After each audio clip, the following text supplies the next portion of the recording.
I am a coffee first, talk to humans later kind of girl. If you saw me before 7 a.m., you might not recognize the friendly author you see on your screen right now. My husband can attest. It's a process. But here's the problem. By the time I've had my caffeine and I'm ready to face the world, my kids are already deep in their own days.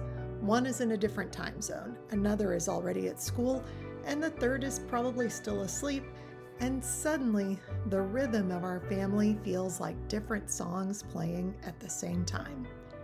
If you've ever felt like you're constantly missing the window to connect with the people you love most, then today's video is for you. Welcome back to the Connection Experiment.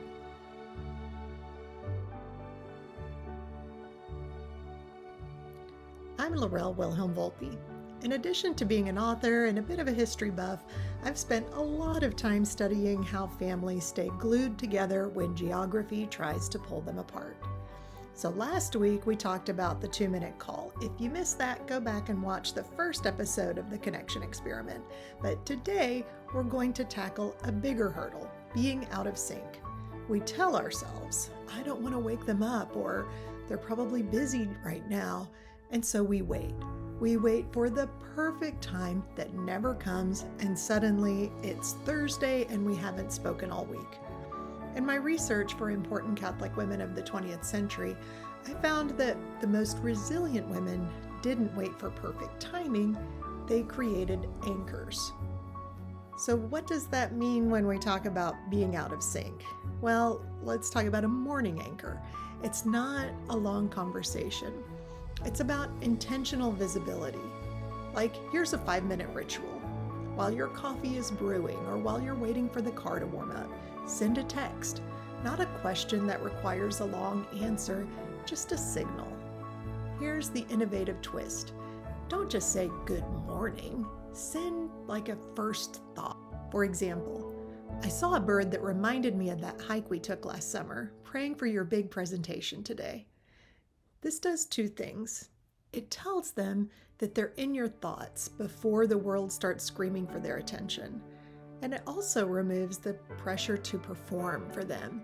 They can read it, feel loved, and move on with their day without feeling guilty if they can't call you back. There's actually fascinating research on this. A study published in the Journal of Personality and Social Psychology found that people consistently underestimate how much weak ties or brief touches like a quick text matter to the recipient. We might see it as a bother, but they find it really meaningful. And from a faith perspective, we're told in Lamentations that the Lord's mercies are new every morning. When we reach out in the morning, we're mirroring, that divine consistency. We're saying new day, same love. So that brings me to our connection experiment for this week. We talked about the morning, but how do we close the loop at night when we're miles apart? So this weekend, let's try the Same Moon Challenge.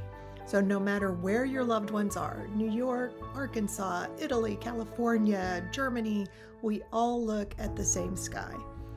So here's your mission. Sometime this weekend, when you see the moon or a particularly beautiful sunset, snap a photo and send it to your family group chat with the caption, "Under the same moon, love you guys." It's a visual reminder that distance is an illusion.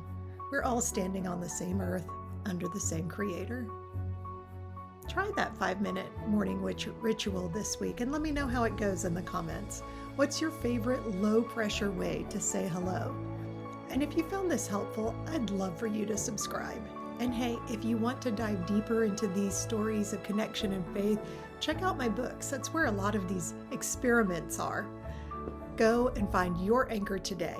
I'll see you next week for the 3rd episode of our Connection Experiment series, where we're going to talk about turning your phone from a distraction into a sanctuary. God bless.